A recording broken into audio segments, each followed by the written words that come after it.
ભૂકંપમાં 116 લોકોના મોત। નમસ્કાર મિત્રો, ફરી એકવાર વિડીયોમાં તમારું સ્વાગત છે।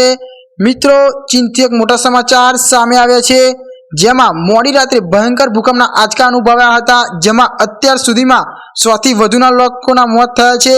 જ્યારે સવારે જાણવા મળ્યું છે કે રાત્રે આવેલા ભૂકંપમાં અત્યાર સુધીમાં 116 લોકોના મોત થયા છે, જ્યારે 200 થી વધુ લોકો ઘવાયા છે। ભૂકંપની તીવ્રતા 6.2 ની માપવામાં આવી હતી અને તેની ઊંડાઈ 10 કિલોમીટર હતી।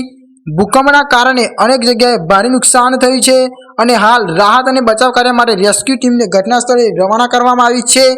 રાત્રિના સમયે લોકો પોતાના ઘરમાં સૂતા હતા, તે દરમિયાન ભૂકંપના આંચકા અનુભવાયા હતા।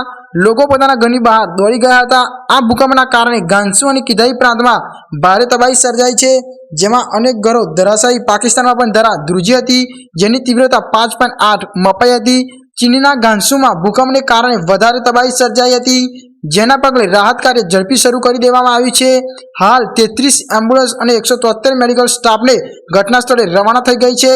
આ ઉપરાંત કિંધાઈ પ્રાંતમાં પણ 68 એમ્બ્યુલન્સ અને 40 થી વધુ નિષ્ણાતોને રવાના કરાયા છે।